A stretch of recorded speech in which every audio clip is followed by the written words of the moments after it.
So ನಮಸ್ತೆ, ನಾನು ಚಿರಾಗು. ನಂದು ಇಲ್ಲೇ ಲೋಕಲ್ಲು ಕದ್ರಿಮಾರಮ್ಮನಿಂದ ಬರ್ತೀನಿ. ನಮಗೆ ಎಲ್ರಿಗೂ ಗೊತ್ತಿರೋ ಹಾಗೆ ಈ ಸತಿ DKC ಅವರು ಇದ್ದಾರಲ್ಲ, ಅವರು ಈಗ CM ಆಗಿದ್ದಾರೆ.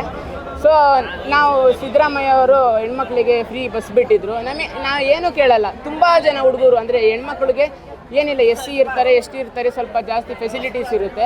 ಅದೇ ನಮ್ಮ ಹುಡುಗರು ಇರ್ತಾರಲ್ಲ, ಹುಡುಗರಿಗೆ ಅಟ್ಲೀಸ್ಟ್ ನೀವು ಏನೂ ಕೊಡಲಿಲ್ಲ, ಅವರಿಗೆ ಅದರಲ್ಲಿ ಇದು ಲಕ್ಷ್ಮಿ ಕೊಡ್ತೀರಾ, ಅನ್ನಭಾಗ್ಯ ಕೊಡ್ತೀರಾ, 2,000 ದುಡ್ಡು ಕೊಡ್ತೀರಾ, ಫ್ರೀ ಬಸ್ ಕೊಡ್ತೀರಾ, ಕರೆಂಟ್ ಕೊಡ್ತೀರಾ, ಎಲ್ಲ ಕೊಡ್ತೀರಾ. ಅಟ್ಲೀಸ್ಟ್ ಬಾಯ್ಸಿಗೆ ಒಂದು ಫ್ರೀ ಬಸ್ ಕೊಡಲಿಲ್ಲ ಅಂದರೆ ನಮಗೆ ತುಂಬ ಕಷ್ಟ ಆಗುತ್ತೆ. ನೋಡಿ, ತುಂಬ ಜನ ಹುಡುಗರು ತುಂಬ ಊರಿಂದ ಕಡೆಯಿಂದ ಈ ಕಡೆ ಓಡಾಡ್ತಾರೆ. ನಮ್ಮ ಕಾಲೇಜಿಂದ ದಾವಣಗೆರೆಯಿಂದ ಸಮೇತ ಇಲ್ಲಿ ಬಂದು ಓದೋರು ತುಂಬ ಜನ ಇದೆ. ಸೊ ಅವರಿಗಾದರೂ ಅಟ್ಲೀಸ್ಟ್ ಫೆಸಿಲಿಟಿ ಬೇಕಂದರೆ ಅಟ್ಲೀಸ್ಟ್ ನಮಗೆ ಫ್ರೀ ಬಸ್ ಬಿಟ್ಟರೆ ನಮಗೆ ತುಂಬ ಒಳ್ಳೆಯದಾಗುತ್ತೆ. ಫ್ರೀ ಪಾಸ್ ಬಿಡ್ತೀನಿ ಅಂತ ಅಂದಿದ್ದಾರೆ. ಫ್ರೀ ಪಾಸ್ ಬಿಟ್ಟರೆ ಸಾಕಾಗಲ್ಲ. ಕೆಲವು ಇವರು ಫ್ರೀ ಪಾಸಲ್ಲಾದರೆ ಏನಂದರೆ ಅದರಲ್ಲಿ ಲಿಮಿಟ್ ಇರುತ್ತೆ, ಕಿಲೋಮೀಟ್ರಿದು ಲಿಮಿಟ್ ಇರುತ್ತೆ. ಆಮೇಲೆ ಕೆಲವು ಟೀಚರ್ಸಿಗೆ ಎಲ್ಲ ಒಳ್ಳೆಯದಾಗುತ್ತೆ. ನಮಗೇನೆಂದರೆ ಎಲ್ರಿಗೂ, ಎಲ್ಲ ಹುಡುಗರಿಗೂ, ಹಿಂದುಳಿದಿರೋ ಹುಡುಗರಿಗೂ ತುಂಬ ಒಳ್ಳೆಯದಾಗಬೇಕಂದ್ರೆ ಅವ್ರಿಗೆ ಬಸ್ ಬೇಕು. ಬಸ್ಸು, ಆಮೇಲೆ ಇನ್ನು ಈಗ ಕಾಲೇಜಲ್ಲಿ ಎಲ್ಲ ಫ್ರೀ ಟೆಕ್ಸ್ಟ್ ಬುಕ್ ಕೊಡೋಕ್ಕೆ ಎಲ್ಲ ಇದು ಮಾಡಿದ್ದಾರೆ. ಅದರಿಂದ ನಮಗೆ ತುಂಬ ಖುಷಿ ಆಯಿತು.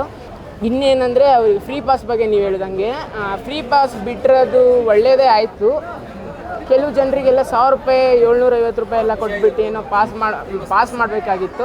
ಆದರೆ ಈಗಿಂದ ಫ್ರೀ ಬಸ್ ಬಿಟ್ಟರೆ ನಮಗೆ ತುಂಬ ಒಳ್ಳೆಯದಾಗುತ್ತೆ ಅಂತ ಹೇಳೋಕ್ಕೆ ಇಷ್ಟಪಡ್ತೀನಿ. ಅದಕ್ಕಿಂತ ಫ್ರೀ ಬಸ್ ಬಿಡೋದು ಇನ್ನೂ ಒಳ್ಳೆಯದೇ.